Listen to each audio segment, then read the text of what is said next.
What's going on, guys, and welcome to Vikings Garage.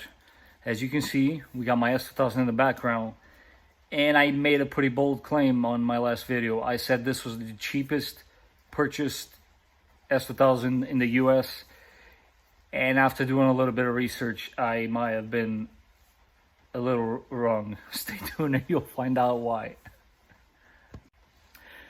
So a little background with me and the S2000.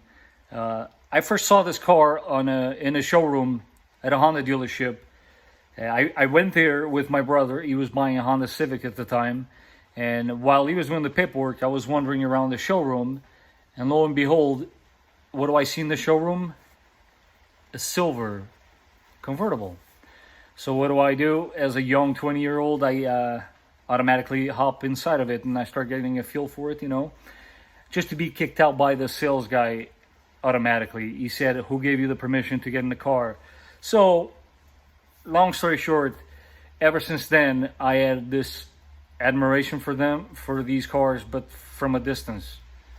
It's a little strange, but it's almost like I got that slap in my hand and I almost felt like, oh, this is too hot. I can't touch it or else I'm going to get burned. Catch what I'm saying? So yeah, that's how my relationship started with these cars. I've always loved them.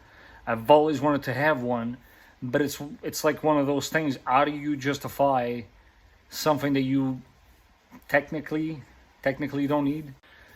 Fast forward about, I don't know, let's say 20 years later, or actually it was 18, because I've owned this car for 2 years now.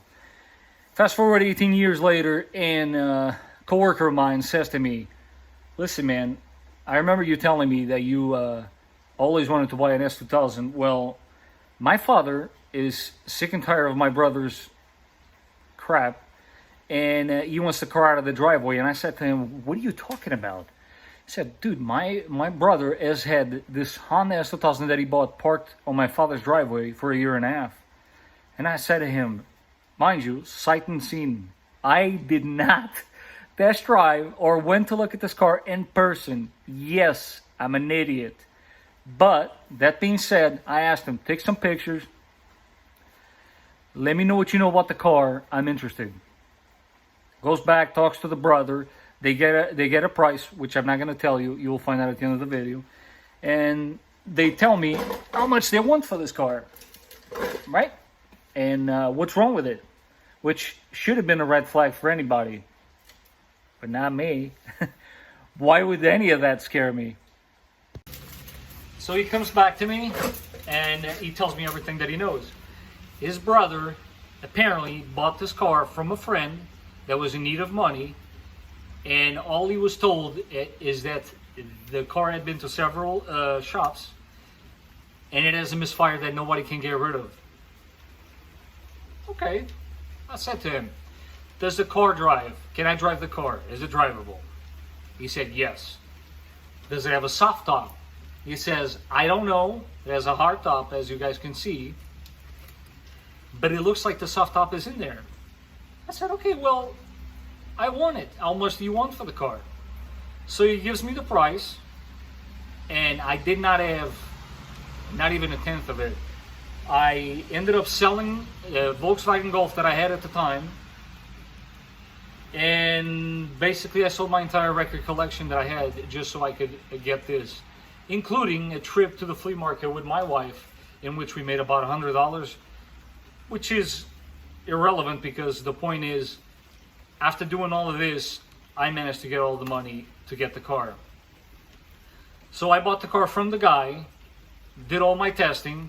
Some of you might not know, but I've been an automotive technician for about 20 years now. So obviously, I'm not just one of those backyard handy kind of guys. I work on cars. So this is a type of project that only a guy like myself would have taken. But anyways, my point is, he actually had the car towed to me. The tow truck guy drops off the car. This is actually the first picture, which I'm going to post, taken of me in the car. As you can see from my grin, I was ecstatic to. A few weeks go by and some testing, and lo and behold, I will past a presentation that I prepared for you guys, but I come to find out that this S2000 had low compression on every single cylinder. But still drivable, man. These things are amazing. It actually had, I remember every single cylinder, the compression on them. Mind you, I did them 4 to 5 times because I was like, what? No way.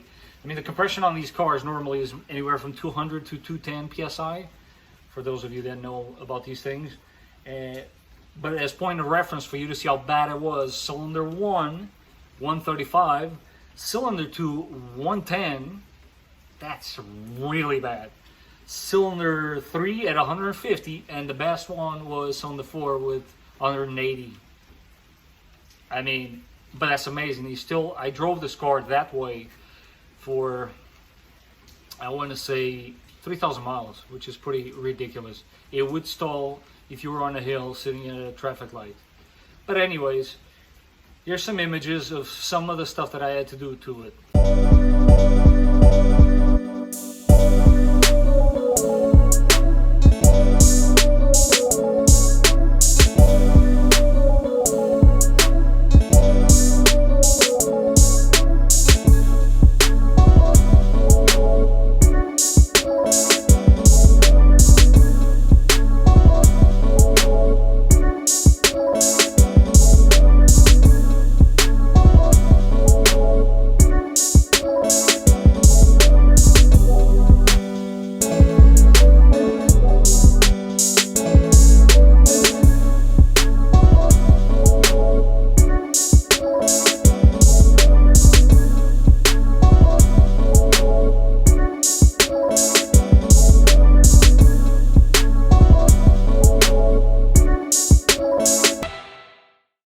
So as you can see, I ended up going and rebuilding the whole thing because the test on the piston rings was a little inconclusive on cylinder 2.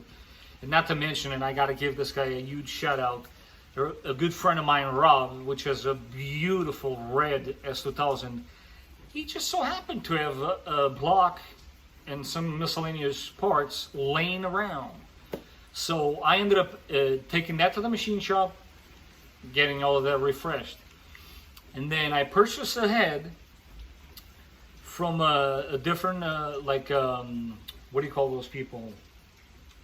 They dismantle cars. So I bought from an import type place, I bought a head, which once again I sent out to the machine shop, and everything you can think of.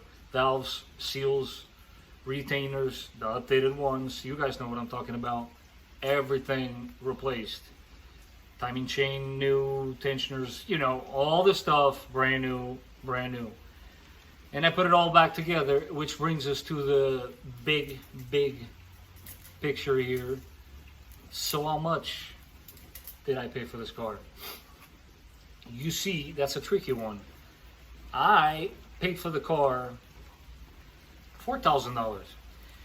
I spent $4,000 on my, I bought my S2000 for $4,000, but getting it to where it's at now, meaning engine-wise, I mean, I didn't really have, other than that, to put that much money into the car, because it's pretty straightforward. I mean, it's a Honda. You guys know what I'm talking about. I did spend on the rebuild another $2,250. So this is a $6,220, and geez, my math is like all out of whack. $6,250 S2000.